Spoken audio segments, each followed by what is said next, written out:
आप सुन रहे हैं जासूस। चाल बकुल की चलत है, बहुरी कहाबे हंस, ते मुक्ता कैसे चुगे, पड़े काल की भंस।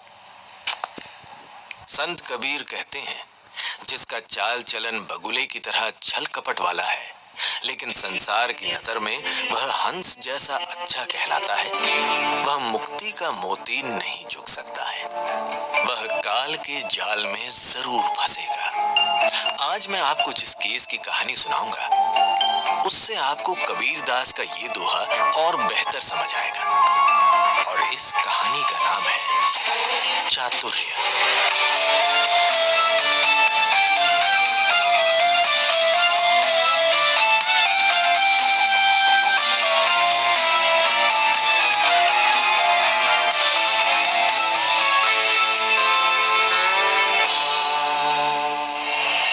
दिसंबर 1995 दिल्ली की ठंड जान लेने पर आमादा थी, और इसी बीच एक अजीब सी खबर ने राजधानी के हिंदुओं में आस्था की लहर दौड़ा दी थी।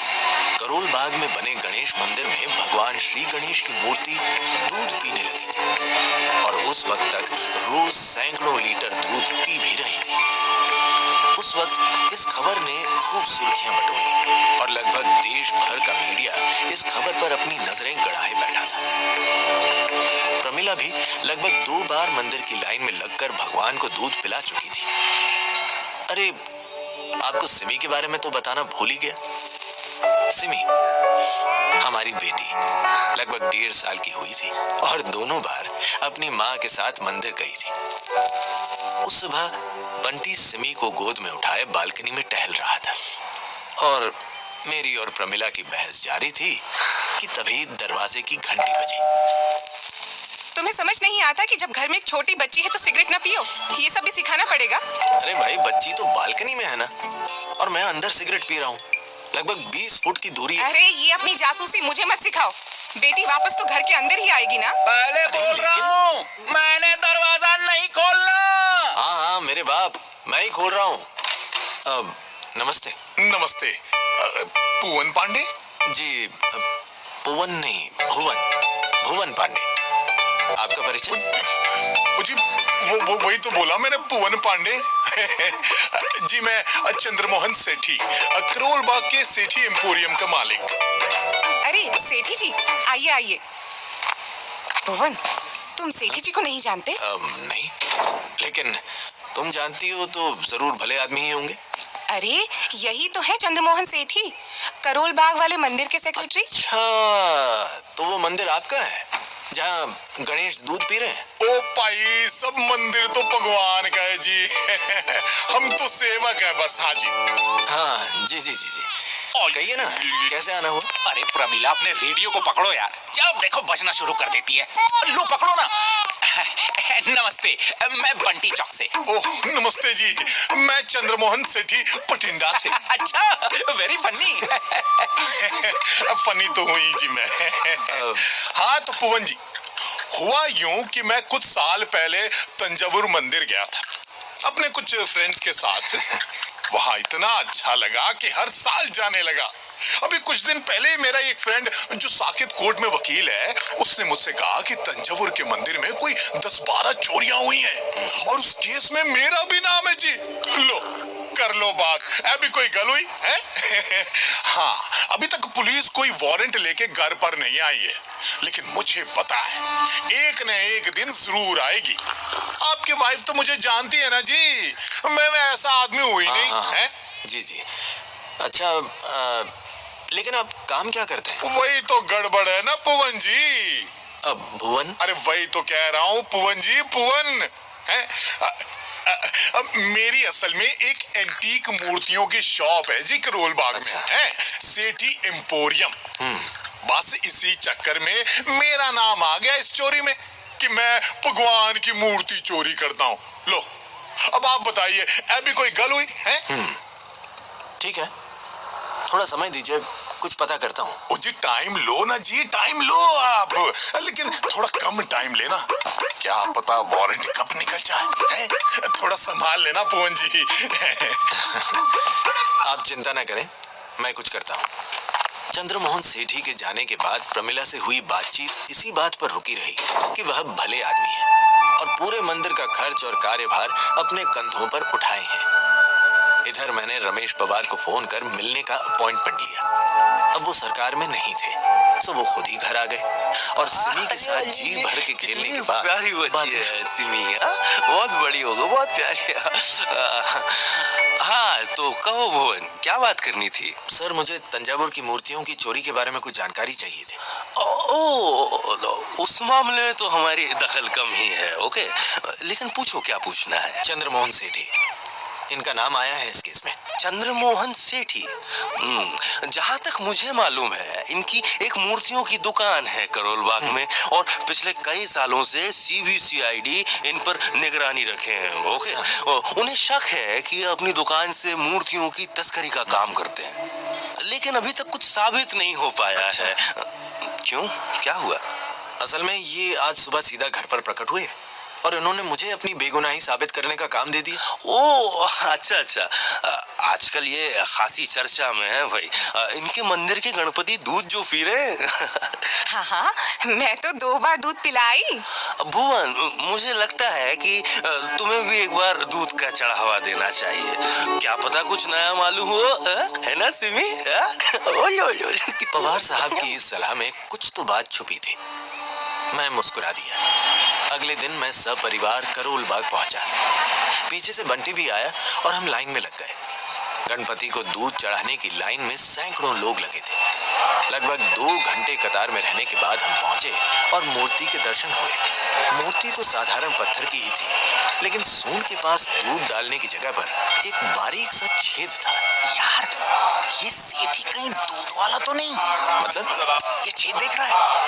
मैंने ये लगता है कि इसी छेद से दूध नीचे जाता होगा और ये सेठी बाद में इस दूध को बेचता होगा। वेरी सिंपल, तू ना एक दिन दुकान बंद करवाएगा मेरी। दूध चढ़ाओ। वो मूर्ति सच में दूध हजम कर गई। मुझे हैरत तो हुई, लेकिन उसके विज्ञान को जानने का कौतूहल बढ़ने लगा। वहां से निकलकर मैंने सेठी एम्पोरियम का रुख किया। चंद्रमोहन सेठी दुकान पर नहीं थे, सो ये अच्छा मौका था। मैंने पूरी दुकान का मुआयना किया और पाया कि वहां एक बहुत बड़ा कलेक्शन दक्षिण भारतीय मूर्तियों का था। इन मूर्तियों की कीमतें आसमान छूती दिखी। सो मैं सिर्फ एक एंटीक दिया खरीद कर वापस लौट आया। घर पहुंचकर मैंने बंटी को तंजावुर की मूर्ति चोरियों की जानकारी इकट्ठे करने का काम दिया और खुद आर्कियोलॉजिकल सर्वे के ऑफिस पहुंचा। पवार साहब ने पहले से ही उन्हें मेरे आने की सूचना दे रखी थी, सो वहां के अफसर जितेंद्र श्रीवास्तव ने सहयोग किया। नमस्ते mister Pandey, how may I help you? Sir, मुझे तंजावुर की मूर्तियों के बारे में जानकारी चाहिए। वो कैसे हैं और उनमें क्या खास है, यही सब। देखिए, तंजावुर के मंदिर सन 1010 में राजराजा चोला ने बनवाए और उनमें से सबसे खास है बृहदीश्वर मंदिर, क्योंकि ये दुनिया के सबसे बड़े मंदिरों में से एक है। अच्छा। और माना जाता है कि इस मंदिर के नीचे करोड़ों का खजाना भी दबा है। माना जाता है? इससे ज्यादा इंफॉर्मेशन के लिए आपको हमारे साथ नौकरी करनी पड़ेगी मिस्टर भुवन। अच्छा। चलिए ठीक है। मुझे और बताइए ना, खासकर इस मंदिर की मूर्तियों के बारे में। ठीक है, वैसे तो इस मंदिर में कई मूर्तियां हैं, लेकिन उनमें सबसे खास है अर्धनारीश्वर की मूर्ति। अच्छा। आज के ब्लैक मार्केट के हिसाब से देखें तो ये मूर्ति लगभग 4 से 5 करोड़ की होगी। कई कॉन्स्पिरेसी थ्योरिस्ट ये मानते हैं कि ये मूर्ति नकली है, लेकिन ये साबित नहीं हो पाया। हमने लगभग 2 साल पहले सारी मूर्तियों की कार्बन डेटिंग की और सभी असली निकली, सिवाय अर्धनारीश्वर के। लेकिन ये अंदर की खबर है, और तो और असली मूर्ति किस पीरियड ऑफ टाइम में चोरी हुई ये भी कहना मुश्किल है। अच्छा, एक और बात। अभी पिछले कुछ वक्त से जो तंजावुर में मूर्तियों की चोरी का मामला सुर्खियों में है, उसके बारे में आपका क्या कहना है? ऐसे हिस्टोरिक आइकन्स में चोरियां तो हुई ही हैं, लेकिन वो किस पीरियड ऑफ टाइम में हुई ये कहना मुश्किल है। सर, आप तो वही बात रिपीट कर रहे हैं। इससे ज्यादा इंफॉर्मेशन के लिए आपको हमारे साथ नौकरी करनी पड़ेगी। चलिए, एक कम इंफॉर्मेशन वाला सवाल पूछता हूँ। चंद्रमोहन सर आप तो वही बात रिपीट कर रहे हैं। इससे ज्यादा इंफॉर्मेशन के लिए आपको हमारे साथ नौकरी करनी पड़ेगी। चलिए एक कम इंफॉर्मेशन वाला सवाल पूछता हूँ। चंद्रमोहन सेठी का नाम जिस मूर्ति की चोरी में आया है वो कौन सी है? ध्यान रखिए ये सवाल मेरे मुंह से है लेकिन जबान श्रीमान रमेश पवार की भी हो सकती है। हाँ, 3 साल पहले चंद्रमोहन सेठी और कुछ व्यापारी यहाँ कुछ आइकन्स की कॉपीज बनाने के लिए आए थे। अच्छा। और उन्हें हमारे डिपार्टमेंट ने ही परमिट दिया था और मूर्तियों की कार्बन डेटिंग 2 साल पहले। अच्छा। तो शक की पहली सुई इन्हीं व्यापारियों पर सबसे पहले गिरी। बस यही मामला है। ओह, लेकिन आप ये सब क्यों पूछ रहे हैं? क्योंकि सेठी साहब ने मुझे अपने डिफेंस के लिए हायर किया है। देखिए फिर क्या मिलता है। चंद्रमोहन सेठी की निर्दोषी पर मेरा संदेह गहराता जा रहा था, सो मैंने अगली सुबह उसकी दुकान जाने का फैसला किया और बंटी को भी वहीं बुला लिया। करोल बाग में सेठी एम्पोरियम के सामने वाले टपरे पर हम दोनों सिगरेट की कश लगाते हुए बंटी की पड़ताल पर चर्चा कर रहे थे। यार ये सेठी ना बड़ा झोल झाल वाला आदमी लगता है मुझे। कुछ 10 साल पहले भी एंटीक चीजों की चोरी में इसका नाम आया था लेकिन कुछ नहीं उखड़ा। और इधर भाई साहब पिछले 1 महीने दिल्ली से लापता थे। दुकान की भी शटर गिरे हुए थे। परसों ही शहर में कदम रख के और सबसे पहले तुझे मिला। नहीं, पहले तो वो अपने उस कोर्ट के खबरी दोस्त से मिला। उससे खबर मिलने पर डर से फड़फड़ाता हुआ वो मुझसे मिला। लेकिन सवाल ये उठता है कि जो व्यापारी इतनी बार सफाई से बच निकला उसने खुद को बचाने के लिए मेरी मदद क्यों मांगी? चल अब ये सब उसी से पूछ लेते हैं।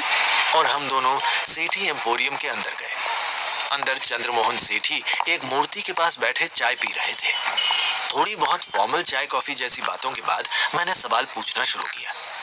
सेठी साहब, हमने अपने स्तर पर तो कुछ पूछताछ की है। मालूम हुआ कि आप कुछ 2 साल पहले कुछ और व्यापारियों के साथ तंजावुर गए थे और उसके बाद ही वहां से कुछ एंटीक चिन्ह गायब हुए। ये क्या मामला है? देखिए पवन जी। भुवन। ओ पवन, वही पवन जी। हाँ, देखिए सबके जीवन के कुछ हाई और लो पॉइंट होते हैं ना जी। तंजावुर जाना मेरी वही गलती थी जैसे कश्मीर जाना आपका लो था। है ना पवन जी? कश्मीर? हाँ जी, कश्मीर, बलराम खुशाल, बम्बई, नर्स। और बताओ। इतने में ही बाहर खड़ी एक मारुति वैन से ताबड़तोड़ गोलियां चलने लगी। निशाना हमारी तरफ ही था। सेठी एम्पोरियम की कांच की दीवारें ढह गईं और हम गोलियों का निशाना बन चुके थे। मैं और बंटी एक एक मूर्ति के पीछे छुप गए और मैंने सेठी को भी पकड़कर नीचे खींचने की कोशिश की, लेकिन तब तक एक गोली उसके कंधे में सुराख कर चुकी थी। नीचे गिरते हुए उसके हाथ से चाय का कप एक मूर्ति पर गिरा। हैरत की बात, उस मूर्ति के पत्थर ने पूरी चाय को सोख लिया, वो भी महज कुछ सेकंड्स के अंतराल में। इधर सेठी दर्द से तड़पते हुए बेहोश सा होने लगा। मैं और बंटी बस यही दुआ कर रहे थे कि ये मूर्तियां असली पत्थर की ही सीमेंट या प्लास्टर ऑफ पेरिस की नहीं, ताकि ये टूटे ना। कुछ देर में फायरिंग बंद हो गई। इससे पहले कि हम निकल कर उस गाड़ी का नंबर ले पाते, वो लोग रफू चक्कर हो गए। हम दोनों को कोई गंभीर चोट तो नहीं लगी थी, लेकिन सेठी बुरी तरह घायल हुआ था। बंटी एम्बुलेंस को फोन करने उठाई था कि तभी एक पुलिस की गाड़ी आई और सामने रुक गई। बाहर धीरे धीरे लोगों की भीड़ लगनी शुरू हो गई थी और हम दोनों घायल सेठी को लिए बाहर निकल गए। पुलिस की गाड़ी का दरवाजा खुलते ही मैं दंग रह गया। अंदर से श्रीवास्तव साहब निकले, जिनसे कल ही मेरी मुलाकात हुई थी। श्रीवास्तव साहब, आप यहाँ? मैं तो सेठी के नाम का वारंट लेकर पुलिस की मदद करने आया हूँ, लेकिन ये सब क्या हुआ? अरे सर, मिसेज की बिंदिया चिपका ली है क्या आंखों में? शिल्पा 4 चांद दिखाए? अरे दिखाई नहीं देता, बम धमाके हुए। थाई थाई। अरे एक गोली तो मेरे सामने से आ रही थी, वो तो मैं टाइम रहते ही हट गया था, वरना सीधी फिट हो जाती माथे में। और जानना है क्या हुआ? फिर मैंने श्रीवास्तव को पूरी घटना विस्तार से समझाई और फौरन एम्बुलेंस का बंदोबस्त कर सेठी को गुरु तेग बहादुर अस्पताल भेज दिया गया, पुलिस की निगरानी में। Well, my job is done. Sethi is apprehended. See you mister Bhuvan. 1 minute Srivastava ji, मुझे आपको कुछ दिखाना है। श्योर, लेकिन फिर मुझे ऑफिस ड्रॉप करने की जिम्मेदारी आपको लेनी पड़ेगी। श्रीवास्तव साहब ने ये कहकर अपने सरकारी कर्मचारी होने का प्रमाण रख ही दिया। कांच के मलबे को कुचलते हुए हम एम्पोरियम के अंदर पहुंचे और मैंने पास रखी टेबल से पानी उठाकर उस मूर्ति पर डाला जिस पर सेठी की चाय गिरी थी। देखते ही देखते वो पानी सूख गया, बिना जमीन पर टपके। ये किस पत्थर की मूर्ति है सर? अनबिलीवेबल। सर जी, आगे बोलने के पैसे लेते हो क्या? I didn't know they achieved it. Mister Bhuvan, ये एक थ्योरी थी कि कोई ऐसा मटेरियल तैयार हो जो पानी एब्जॉर्ब कर सके इस स्पीड से। दुनिया भर की कंपनीज एसफॉल्ट से ऐसी सरफेस बनाने के एक्सपेरिमेंट्स में लगी हैं, लेकिन अब तक तो ये बस साइंस फिक्शन था। This is marvellous. ओह, तो श्रीवास्तव जी, आप एक बार इनके गणेश मंदिर का भी मुआयना करेंगे क्या? अब तो करना ही पड़ेगा। अगर वो मूर्ति भी इसी एसफॉल्ट से बनी है और लोगों को ठगा जा रहा है तो this is religious crime. Bunty, चल अंदर भी दिखाते हैं एक बार। अंदर ऑफिस का कैबिन था जो बिल्कुल धार्मिक दिखता था। चारों तरफ देवी देवताओं की तस्वीरें और कुछ एक मूर्तियां। मेरे पीछे चलते चलते बंटी कैबिन के दरवाजे पर अचानक रुक गया। भुवन, इधर देख। ये तो बुलेट शेल है, लेकिन ये अंदर कैबिन में कैसे आई? अभी थोड़ी देर पहले ही फायर हुई है। इसका मतलब कोई अंदर से भी गोलियां चला रहा था। लेकिन बाहर तो बस तीन ही निकले। ये बेटा, मतलब ये वाला अभी भी अंदर है। इस दीवार के पीछे। मैंने बंटी को चुप रहने का इशारा करते हुए एक दीवार दिखाई। उसके किनारों पर एक मोटी सीधी लकीर दिख रही थी, शायद कोई दरवाजा। वैसे भी किसी एंटीक और ज्वेलरी शॉप में खुफिया कमरे होना आम बात है। हमने दरवाजे को धक्का दिया तो वो झटके से खुल गया। जैसे ही हमने अपना पहला कदम बढ़ाया, दरवाजे की ओट में छिपे आदमी ने हम पे हमला किया। उसके हाथ में एक बंदूक थी जिसे बंटी ने दबोच रखा था। मैंने उसका चेहरा देखने की कोशिश की। बड़ी हुई दाढ़ी, भूरा लेदर का जैकेट और वही चश्मा। कहीं ये वही मास्टरमाइंड तो नहीं जो बंबई में मिला था? मैंने बंटी के साथ और जोर लगाया और वो पीछे की ओर लुढ़क पड़ा। उसकी बंदूक अब बंटी के हाथ में आ गई थी और बंटी उसकी तरफ बंदूक ताने स्टाइल में खड़ा हो गया। आओ, क्राइम मास्टर गोगो, आया हूँ तो कुछ लेके जाऊंगा। ढचका। अबे हट। वो आदमी बेहोश हो गया था। हम उस कमरे में घुसे। अंदर एक आदमी के रहने का पूरा इंतजाम था, बाथरूम, बिस्तर, कपड़े इत्यादि। अलमारी में देखने पर हमें सिर्फ ऐसी ही लेदर जैकेट्स और कपड़े मिले और कमरे के बीच में रखी एक मूर्ति अर्धनारीश्वर की। इधर बाहर से भागते भागते श्रीवास्तव जी भी अंदर आ गए और उस मूर्ति को देखकर दंग रह गए। अब मुझे बस इंतजार करना था। 9 साल से चली आ रही ये रेस अब खत्म होने ही वाली थी। उस आदमी को धीरे धीरे होश आने लगा। हमने उसे कुर्सी से बांध रखा था, सो कोई खतरा नहीं था। सर, आप लोग कौन? अरे बेटा, ये तेरा ससुर, ये तेरे लुगाई। साले मार मार के बंदर बना दूंगा। नाम बताओ ना। चंद्रमोहन सेठी। लेकिन आप लोग? चंद्रमोहन सेठी? हाँ जी, मैं ही असली चंद्रमोहन सेठी हूँ। भुवन, ये सारे नकली लोग हमारी किस्मत में लिखे हैं क्या? अबे तू असली चंद्रमोहन सेठी है, तो वो जो बाहर घूम रहा है वो कौन है? तेरा फोटोकॉपी? जी मुझे नहीं पता। मुझे तो ये भी नहीं पता कि मैं यहाँ कितने दिनों या कितने महीनों से हूँ। प्लीज सर जी, मुझे यहाँ से ना बाहर ले चलो प्लीज। एक मिनट। अगर मान भी लें कि आप ही चंद्रमोहन सेठी हैं, तो ये बताइए कि आप यहाँ कैसे पहुंचे? और ये हुलिया? सर जी, मेरा यकीन करिए, मैं ही चंद्रमोहन सेठी हूँ और ये मेरी दुकान है। क्या बताऊं, मेरा ना किडनैप हुआ था और फिर मुझे मेरी दुकान के लॉकर में बंद कर दिया गया। आज जब मैं सोकर उठा तब मैंने देखा कि मेरे ये जो बाल है ना, ये कटे हुए हैं और दाढ़ी भी इस तरह से बनी हुई है। मैंने जैसे तैसे कपड़े पहने और बाहर की तरफ भागा। दरवाजा खुला था और सामने से गोलियों की आवाजें आ रही थी। बाहर निकलकर मैंने देखा कि एक आदमी मेरे जैसे कपड़े पहने हुए आप दोनों के साथ है और बाहर से गोलियां चल रही हैं। फिर मैं दौड़कर अपनी कुर्सी की तरफ गया, जिसके पीछे हमेशा एक पिस्तौल छुपी रहती है, और उस आदमी पर गोली चला दी। लेकिन फिर ना मुझे डर लगा, तो मैं वापस इसी कमरे में छुप गया और तब तक आप लोग आ गए। मैं सच बोल रहा हूँ सर जी, माय गॉड, सच बोल रहा हूँ। अब मामला तो शीशे की तरह साफ था, लेकिन ये सब करने के पीछे की वजह क्या हो सकती है? मैं फौरन बाहर की तरफ भागा। बंटी भी मेरे पीछे आया। जैसे ही हम उस कमरे से बाहर कैबिन तक आए, दुकान के बाहर पुलिस की एक कार आकर रुकी। उसमें से एक इंस्पेक्टर निकलकर हमारे पास आया। कहीं ना कहीं मुझे पता था कि वो क्या कहेंगे। सॉरी सर, चंद्रमोहन सेठी हॉस्पिटल से पता नहीं कहाँ भाग गए, बट डोंट वरी, फोर्स ढूंढने में लगी है सर। कोई भी इंफॉर्मेशन मिलते ही आपको सबसे पहले खबर होगी। जिस इंसान ने मुझे पिछले 9 साल से लगातार बेवकूफ बनाया, वो इस बार मेरे हाथ से ऐसे फिसला जैसे रेत। मैं जहां खड़ा था वहीं बैठ गया, एक सिगरेट सुलगाई और खुद से ये दावा करता रहा कि अब वो बस एक बार सामने आ जाए। इधर पता चला कि तंजावुर से अर्धनारीश्वर की मूर्ति असली चंद्रमोहन सेठी ने ही चुराई थी, सो उसे जायज सजा मिली। लेकिन मंदिर की मूर्ति के बारे में उसे कुछ मालूम नहीं था, जो दूध पी रही थी। नलिनी और नकली मधुमिता के बाद ये तीसरी बार मैं फेल हुआ, लेकिन हारा नहीं। वो आदमी अगली बार मुझे फिर मिला। खैर, वो कहानी कभी और सुनाऊंगा। अभी के लिए बस इतना ही।